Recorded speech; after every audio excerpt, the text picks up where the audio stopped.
दोस्तों इस वीडियो बात करने वाला हूँ मैट्रिक परीक्षा से संबंधित। यहाँ पे मैं आपको समाज विज्ञान के 15 ऐसे महत्वपूर्ण प्रश्न पूछूंगा जिनमें से आपको 10 महत्वपूर्ण प्रश्न का जो यहाँ पर आपको सही उत्तर देना होगा।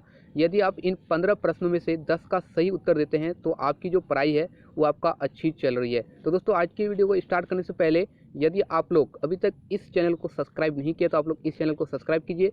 सब्सक्राइब करने के बाद जो आपका बेल आइकन आएगा उसको दबाने के बाद ऑल ऑप्शन को यहाँ पर आप लोग सेलेक्ट कर लीजिएगा, ताकि जब भी मैं कोई वीडियो अपलोड करूँ उसका जो नोटिफिकेशन है तुरंत आपके पास पहुँच सके।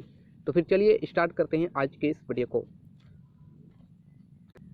तो दोस्तों आज का जो फर्स्ट महत्वपूर्ण प्रश्न है इसमें आपका पूछा जा रहा है कि कार्ल मार्क्स का जन्म किस देश में हुआ था। बिल्कुल इजी क्वेश्चन है, इस वीडियो में कोई भी हार्ड क्वेश्चन आपका नहीं लिया गया है, बिल्कुल इजी क्वेश्चन है। कार्ल मार्क्स का जन्म किस देश में हुआ था? तो जर्मनी देश में हुआ था। तो क्वेश्चन नंबर 1 का right answer option number B जो है यहाँ पर आपका सही हो जाएगा। चलिए अगला महत्वपूर्ण प्रश्न देखते हैं। इसमें आपको पूछा जा रहा है कि जालियांवाला बाग हत्याकांड कब हुआ था। मेरे बताने से पहले आप लोग आंसर खुद से बताने की कोशिश करें और कमेंट करते हुए चलिए। जालियांवाला बाग हत्याकांड कब हुआ था? तो 13 अप्रैल 1919 में हुआ था। चलिए अगला महत्वपूर्ण प्रश्न देखते हैं। इसमें आपका पूछा जा रहा है कि विश्व में सर्वप्रथम मुर्दन की शुरुआत किस देश में हुई थी। विश्व में सर्वप्रथम मुर्दन की शुरुआत किस देश में हुई थी? तो चीन में हुआ था। चलिए अगला महत्वपूर्ण प्रश्न देखते हैं। इसमें आपका पूछा जा रहा है कि लंदन में अनिवार्य प्राथमिक शिक्षा कब लागू हुई थी। तो लंदन में जो आपका अनिवार्य जो आपका प्राथमिक शिक्षा है वो आपका 1870 में लागू हुआ था। चलिए अगला महत्वपूर्ण प्रश्न देखते हैं। इसमें आपको पूछा जा रहा है कि भूमंडलीयकरण शब्द का सबसे पहला इस्तेमाल कब किया गया था। देखिए मोस्ट इंपोर्टेंट क्वेश्चन है। जो आपका भूमंडलीयकरण जो आपका शब्द है इसका सबसे पहला इस्तेमाल आपका 1990 में किया गया था। और कहाँ पर किया गया था? तो अमेरिका में किया गया था। चलिए अगला महत्वपूर्ण प्रश्न देखते हैं। इसमें आपका पूछा जा रहा है कि भूमंडलीयकरण शब्द का सबसे पहला इस्तेमाल किस देश में किया गया था। मैंने आपको पहले बता दिया। तो संयुक्त राज्य अमेरिका यानी यूनाइटेड स्टेट अमेरिका में किया गया था। तो क्वेश्चन नंबर इसका जो राइट आंसर है ऑप्शन नंबर ए सही होगा। चलिए अगला महत्वपूर्ण प्रश्न देखते हैं। इसमें आपका पूछा जा रहा है कि भारत के किस स्थान पर पहला परमाणु ऊर्जा केंद्र स्थापित किया गया था। भारत के किस स्थान पर पहला परमाणु ऊर्जा केंद्र जो आपका स्थापित किया गया था? तो तारापुर में किया गया था। तो क्वेश्चन का right answer option number D सही होगा। चलिए अगला महत्वपूर्ण प्रश्न देखते हैं। इसमें पूछा जा रहा है कि एशिया का सबसे बड़ा परमाणु विद्युत ग्रह है। बड़ा इस प्रकार से होगा, ठीक है। एशिया का सबसे बड़ा परमाणु विद्युत ग्रह है। तो क्वेश्चन का राइट आंसर ऑप्शन नंबर जो सी है ये आपका सही हो जाएगा, तारापुर। चलिए अगला महत्वपूर्ण प्रश्न देखते हैं।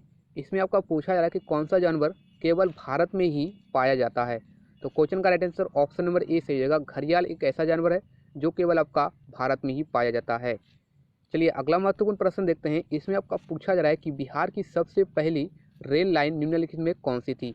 तो क्वेश्चन का right answer option number C से हो जाएगा। ईस्ट इंडिया जो आपका रेलवे है ये आपका बिहार का सबसे पहला रेलवे लाइन था, ठीक है। चलिए अगला महत्वपूर्ण प्रश्न देखते हैं। इसमें आपका पूछा जा रहा है कि भारत में कहाँ महिलाओं के लिए आरक्षण की व्यवस्था की गई है। भारत में कहाँ पर महिलाओं के लिए आरक्षण की व्यवस्था की गई है? तो क्वेश्चन का right answer option number C से हो जाएगा, ठीक है, पंचायती राज व्यवस्था में।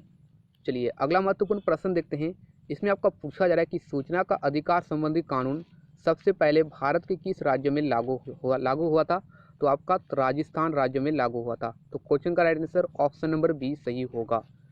चलिए अगला प्रश्न देखते हैं।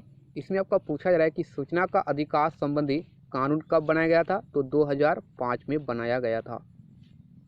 तो दोस्तों आपका अगला क्वेश्चन दिया गया है कि रिजर्व बैंक ऑफ इंडिया का स्थापना कब हुआ था? तो 1935 में रिजर्व बैंक ऑफ इंडिया का स्थापना हुआ था। चलिए अगला प्रश्न देखते हैं। इसमें आपका पूछा जा रहा है कि वैश्वीकरण के मुख्यतः कितने अंग होते हैं? तो वैश्वीकरण के मुख्यतः आपका 4 अंग होता है। तो दोस्तों आज की इस वीडियो में मैंने आपको 15 प्रश्न पूछा है समाज विज्ञान का। इनमें से आपको 10 प्रश्न का सही उत्तर देना होगा। यदि आप 15 प्रश्नों में से 10 का सही उत्तर दे दिए हैं तो आप लोग नीचे कमेंट करिए। मैं आशा करता हूँ ये 15 जो प्रश्न है बिल्कुल ईजी क्वेश्चन है और आप 15 में से 15 को सॉल्व कर लिए होंगे। तो दोस्तों मैं मिलूंगा आपके साथ नेक्स्ट इसी प्रकार के क्विज टेस्ट में। तब तक के लिए जय हिंद, जय भारत।